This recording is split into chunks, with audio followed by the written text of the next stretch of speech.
Halo pemirsa, kembali lagi bersama saya Katarina Amelia di Wanyu Sore. Pemirsa, mantan Menko Polhukam Mahfud MD mengungkapkan ada dugaan tindak pidana korupsi dalam bentuk penggelembungan anggaran di proyek kereta cepat Jakarta-Bandung atau WUSH.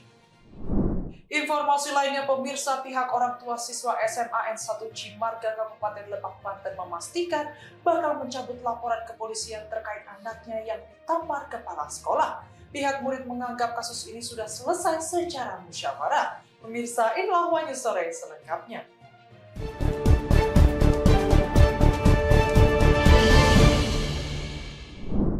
Aktor sinetron Ahmad Zony dipindahkan ke Pulau Nusa Kambangan Cilacap usai kepergok mengedarkan narkoba di Rutan Salemba. Sebelum dipindahkan, Ahmad Zony sempat menulis surat di mana dalam suratnya ia mengaku bukan seorang pengedar.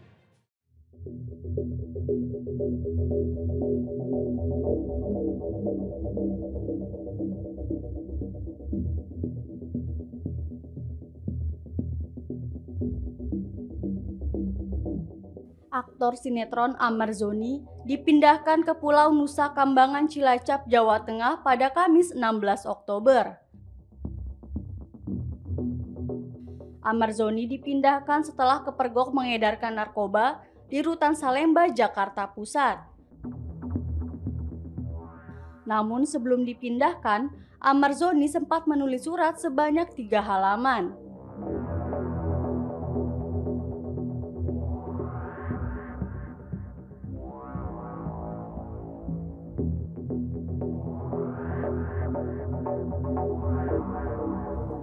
Surat tersebut kemudian dipublikasikan oleh Ustadz Dery Sulaiman di akun Instagramnya. Dalam unggahannya, Ustadz Dery menyebut surat itu diantar kepadanya pada hari pemindahan Ahmad Zony. Dalam surat yang diunggah Ustadz Dery memperlihatkan halaman pertama, di mana Ahmad Zony mengaku dirinya bukan pengedar. Selain itu, Ahmad Zony juga berterima kasih kepada pihak yang mendoakan dirinya. Namun untuk bagian kedua dan ketiga, Ustadz Dery mengaku tidak bisa menunjukkannya karena akan dibacakan di pengadilan.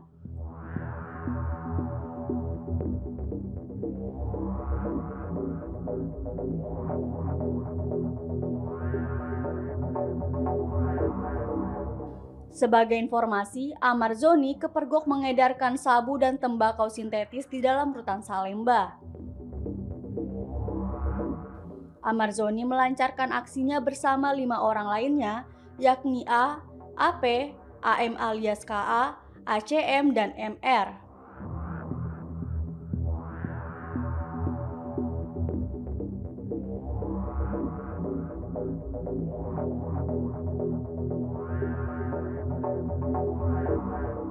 Ahmad Zony dan rekan-rekannya menggunakan aplikasi Zangi untuk berkomunikasi dan mengedarkan narkoba di dalam rutan. Ahmad Zony mendapat barang haram tersebut dari seseorang di luar rutan kelas 1 Jakarta Pusat Salemba.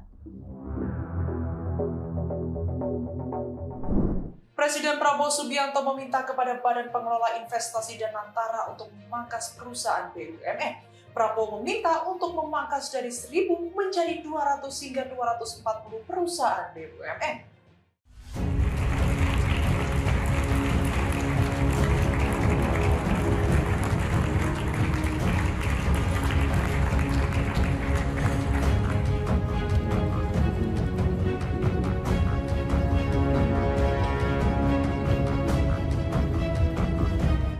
Presiden Prabowo Subianto meminta kepada Badan Pengelola Investasi atau BPI Danantara untuk memangkas perusahaan badan usaha milik negara atau BUMN.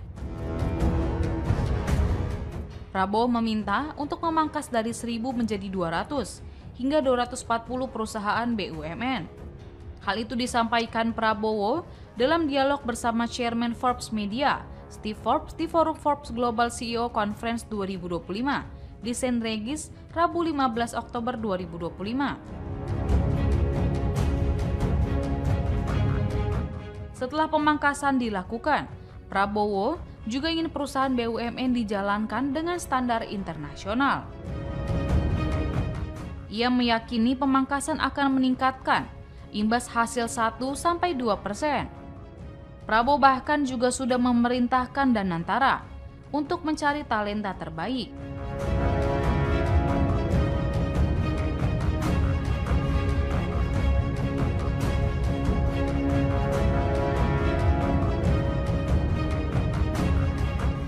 Pemerintah telah mengubah peraturan untuk membuka peluang bagi profesional asing atau warga negara asing atau WNA untuk memimpin perusahaan BUMN. Dalam kesempatan itu, Prabowo juga mengatakan perlunya pemimpin politik memahami ekonomi dan bisnis agar mampu membuat kebijakan yang rasional dan berbasis data.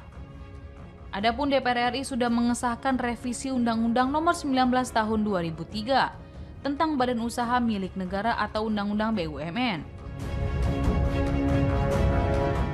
Revisi tersebut mengatur tentang perubahan status Kementerian BUMN menjadi Badan Pengaturan BUMN. Revisi Undang-Undang BUMN ini melarang rangkap jabatan bagi menteri atau wakil menteri di direksi, komisaris, dan Dewan Pengawas BP BUMN.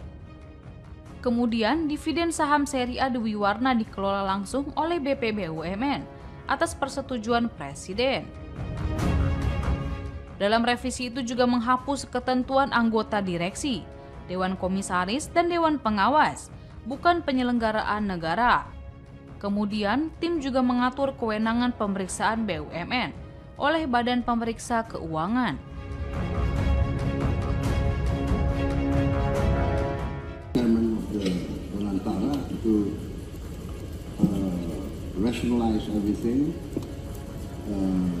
cut down from the 1,000 people enterprise maybe to a more rational figure, maybe 200 or 230 or 40, and then run them with international standards. I told the Danantara management to run it on an international business standards. You can look for the best brains, best talents, and I've changed the regulations. Now expatriates, non-Indonesians can be leading our SOEs.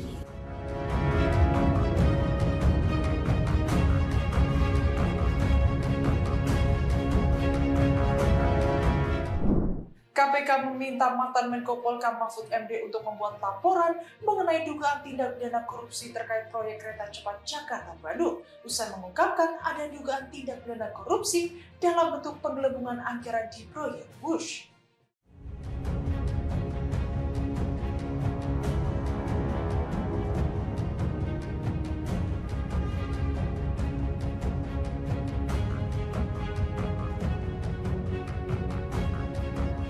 Komisi Pemberantasan Korupsi atau KPK mengimbau kepada mantan Menteri Koordinator Bidang Politik, Hukum, dan Keamanan atau Menko Polhukam Mahfud MD.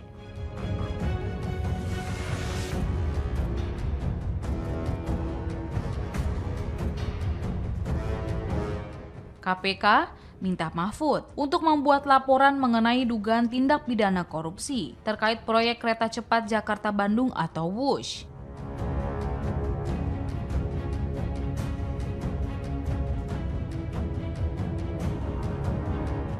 Juru bicara KPK Budi Prasetyo mengingatkan agar laporan tersebut dilengkapi informasi atau data awal.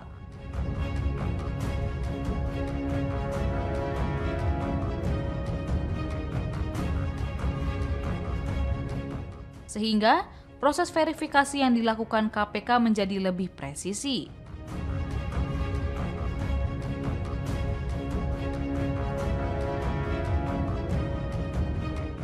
Selanjutnya, kata dia, KPK akan menganalisis dugaan tindak pidana korupsi tersebut menjadi kewenangan lembaga anti rasuah atau tidak.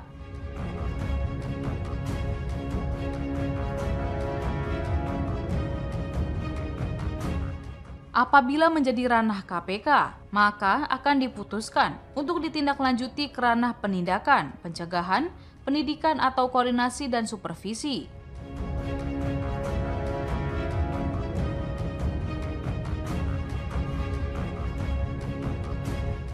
Sebelumnya Mahfud MD mengungkapkan ada dugaan tindak pidana korupsi dalam bentuk penggelembungan anggaran atau markup di proyek Wush.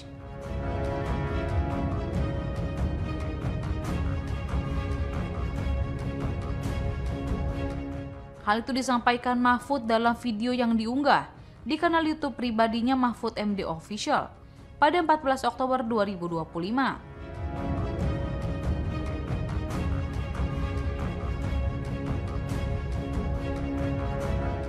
Menurut Mahfud, biaya pembangunan per kilometer di Indonesia mencapai sekitar 52 juta dolar Amerika Serikat, sementara di Cina hanya sekitar 15 hingga 18 juta dolar Amerika Serikat.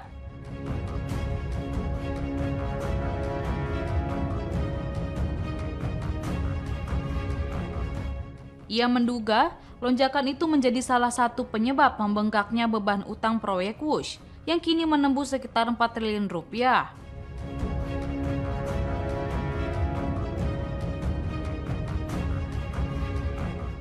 Mahfud juga menilai perubahan mitra dari Jepang ke Cina berdampak besar terhadap kenaikan bunga pinjaman dari 0,1% menjadi 3,4%.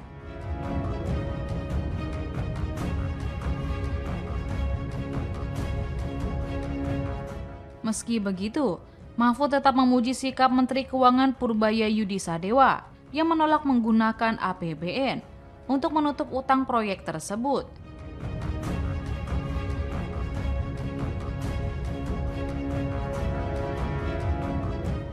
Ia menilai langkah itu perlu dipertahankan sebagai bentuk tanggung jawab fiskal pemerintah.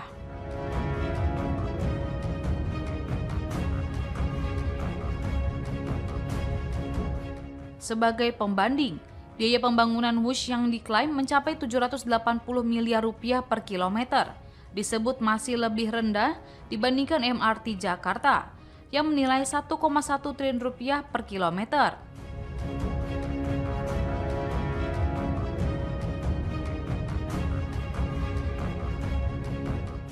Namun Mahfud menilai perbedaan angka itu justru menegaskan perlunya audit menyeluruh agar transparansi proyek bisa dipastikan.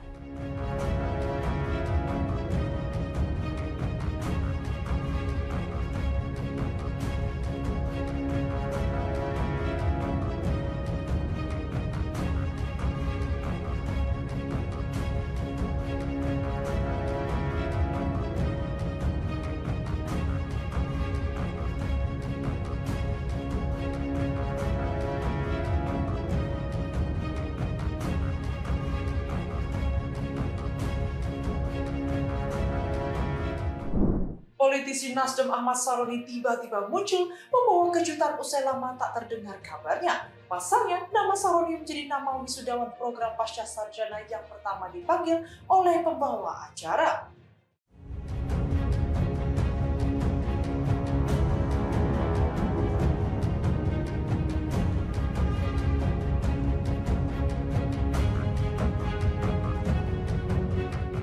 Politisi Nasdem Ahmad Saroni tiba-tiba muncul membawa kejutan usai lama tak terdengar kabarnya.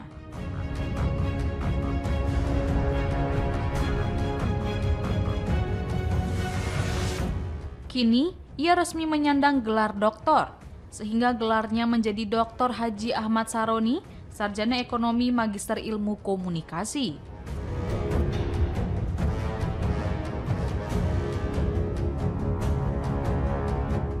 Ia hadir dalam acara wisuda Universitas Borobudur, Jakarta Timur pada Selasa 14 Oktober 2025.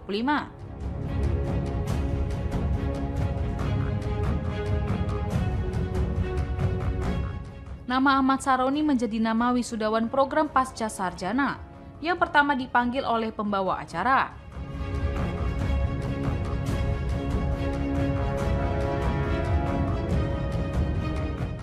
Dalam prosesi wisuda, ia terlihat tampil gagah mengenakan toga hitam berlis merah khas Fakultas Hukum.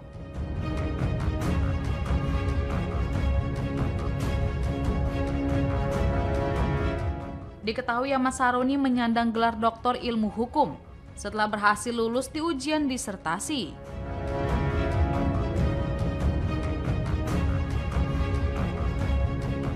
Ia menyusun disertasi berjudul Pemberantasan Korupsi melalui prinsip ultimum remedium, suatu strategi pengembalian kerugian keuangan negara.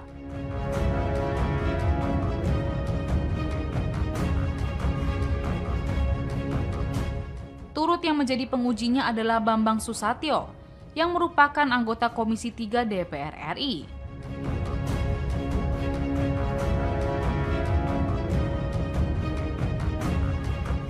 Ada juga Hakim Agung RI Profesor Surya Jaya sebagai promotor dan Jaksa Agung Muda Intelijen Profesor Dr. Reda Mantovani sebagai penguji eksternal dari Universitas Pancasila.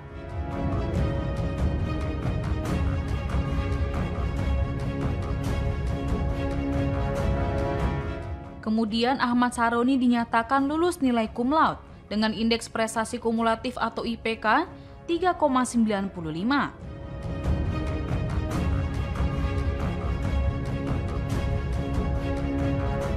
Sahroni pernah menjelaskan secara gamblang terkait prinsip ultimum remedium dalam pemberantasan kasus korupsi saat masih menjadi Wakil Ketua Komisi 3 DPR RI fraksi Partai Nasdem.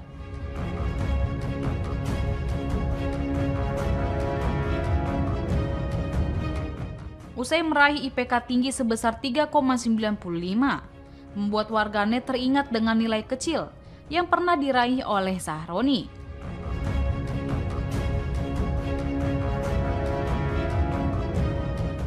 Sebelumnya sempat viral ijazah sekolah menengah pertama milik Sahroni, di mana nilai rata-rata berada di angka 6, termasuk mata pelajaran pendidikan moral Pancasila yang juga bernilai 6.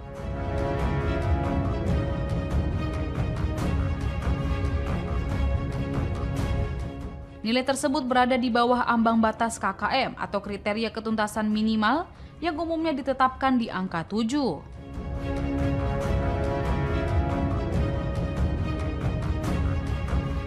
Informasi mengenai temuan dokumen usai terjadi penjarahan di rumah Crazy Rich Tanjung Priok tersebut.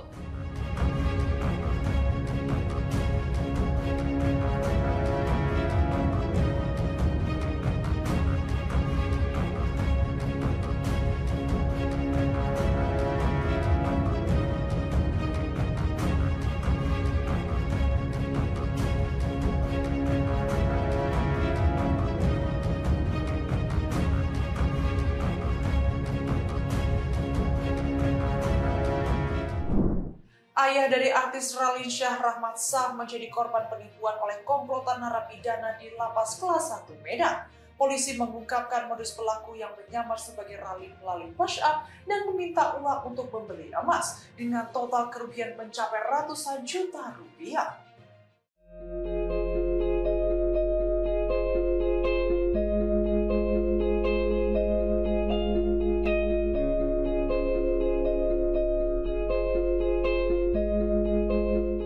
Ayah dari artis Ralinsyah menjadi korban penipuan yang dilakukan oleh narapidana di Lapas Kelas 1 Medan. Beginilah suasana penangkapan salah satu anggota komplotan penipu lewat telepon genggam atau scammer. Penangkapan dilakukan di sebuah bangunan berupa salon di Kecamatan Medan Tembung, Kota Medan, Sumatera Utara beberapa waktu lalu. Pria berinisial TH tak berkutik saat petugas menunjukkan bukti transfer uang yang mengalir ke rekeningnya. Diketahui, TH merupakan pemain terakhir dalam rangkaian pengalihan uang dari pelaku utama kepada korban. Korban dalam kasus ini adalah Rahmat Shah, ayah dari artis Ralinsyah. Modus penipuan dilakukan dengan cara mengirim pesan WhatsApp menggunakan nomor baru yang mengaku sebagai Ralinsyah. Pelaku kemudian meminta uang dengan alasan hendak membeli emas antam. Korban mentransfer uang secara bertahap mulai dari 24 juta rupiah, 40 juta rupiah, 30 juta rupiah, dan terakhir 100 juta rupiah, hingga total mencapai ratusan juta rupiah. Setelah menyadari dirinya tertipu, korban melapor ke Direktorat Reserse Cyber Polda Sumatera Utara.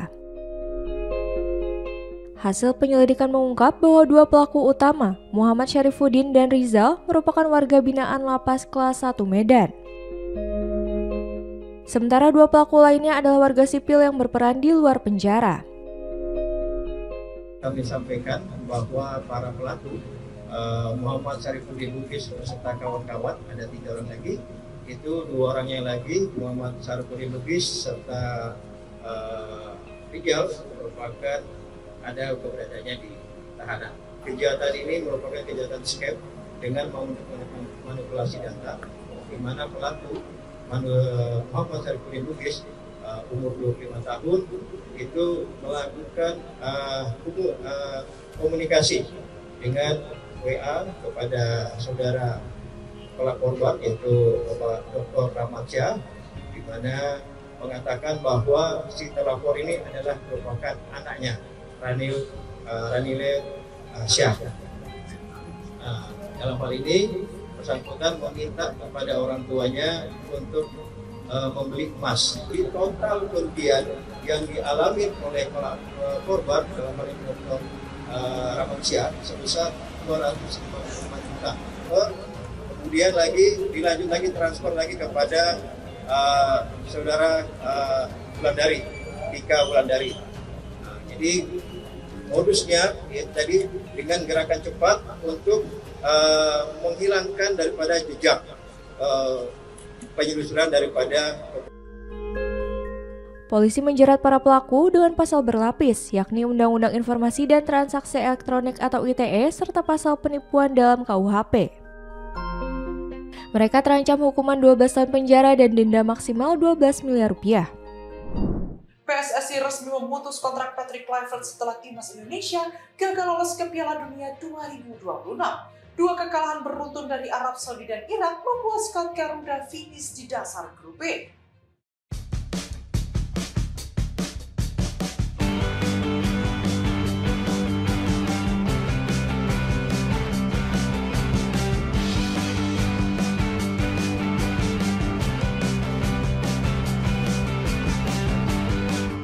Kabar mengejutkan datang dari sepak bola tanah air.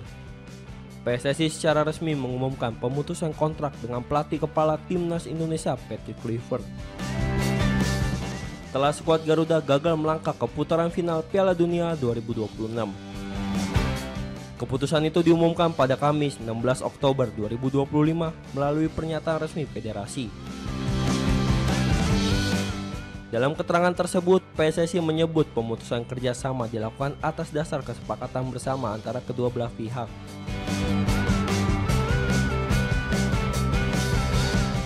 Langkah ini diambil menyusul hasil buruk yang diraih skuad Garuda pada putaran keempat kualifikasi Piala Dunia 2026 zona Asia.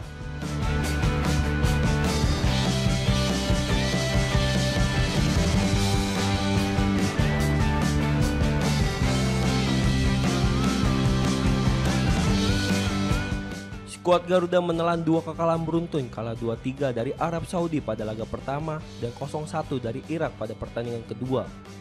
Rangkaian hasil negatif itu membuat tim Merah Putih finish di posisi terbawah grup B sekaligus menutup peluang untuk melaju ke fase berikutnya. Tiket playoff akhirnya direbut oleh Irak, sementara impian Indonesia untuk mencatat sejarah tampil di Piala Dunia harus kembali pupus. Padahal kontrak Patrick Kluivert sejatinya masih berlaku hingga 2027. Setelah ia resmi ditunjuk sebagai pelatih timnas pada Januari 2025 menggantikan Sintayong yang lebih dulu dipecat.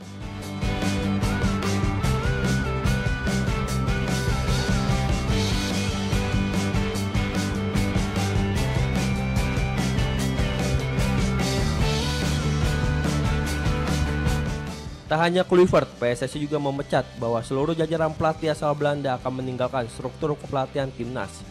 Itu berarti Gerald van der Broek yang menangani tim U23 dan Frank van Kampen di tim U20 juga dipastikan angkat kaki dari Indonesia. Dengan berakhirnya era Patrick Kluivert, kini PSSI diharapkan pada tugas berat untuk mencari sosok pelatih baru yang mampu membangun kembali timnas Indonesia setelah kegagalan di ajang kualifikasi paling bergengsi dunia tersebut.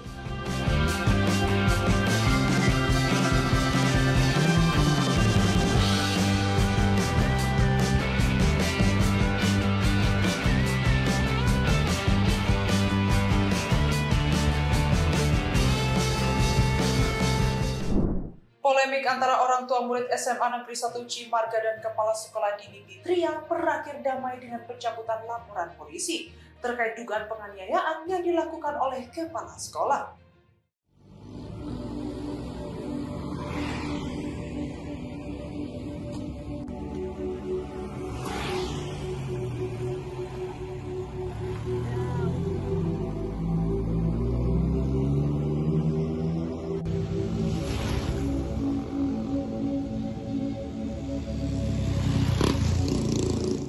Polemik antara orang tua murid SMA Negeri 1 Cimarga dan Kepala Sekolah Dini Patria berakhir damai dengan pencabutan laporan polisi terkait dugaan penganiayaan yang dilakukan oleh kepala sekolah.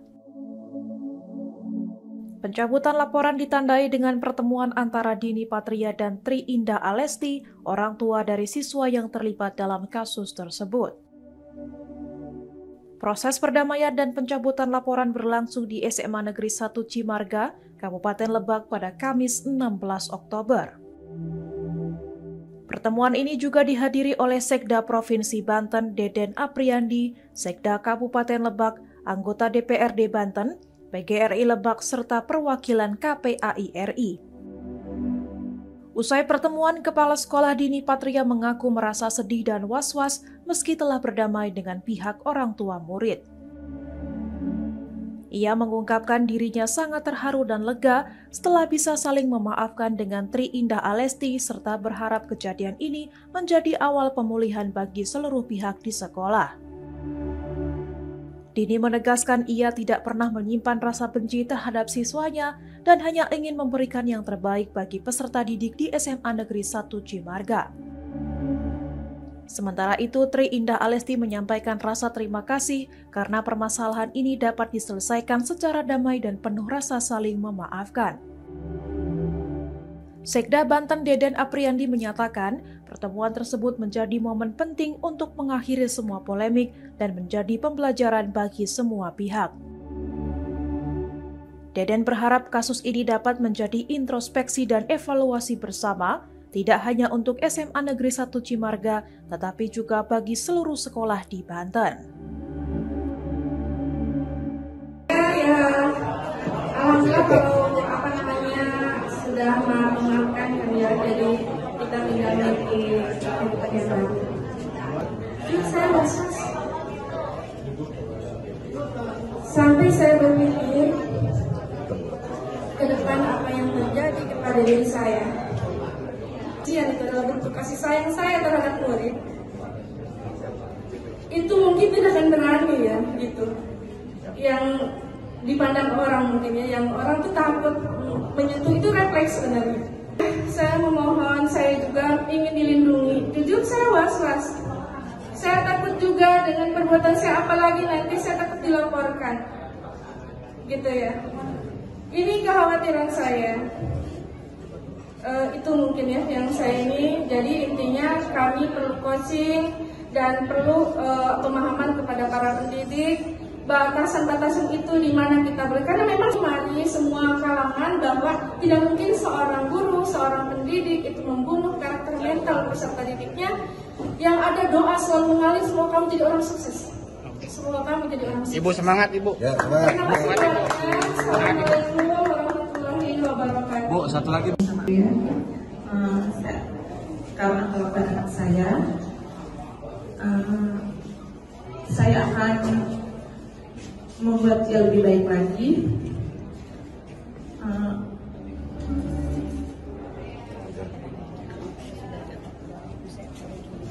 Terima kasih, kita berundingnya damai ya, pemulihan mental, kita sama-sama udah. Ya, semangat Bu. Doanya aja. Itu sudah berakhir damai ya Pak ya untuk kasusnya? Harus berakhir dengan damai. Demikian informasi yang dapat kami sampaikan pemirsa. Terima kasih telah bergabung bersama kami. Saya Katarina Amelia dan seluruh tim yang bertugas mengucapkan sampai jumpa di One News sore berikutnya. Setiap hari pukul 7 malam hanya di kanal YouTube TV One News.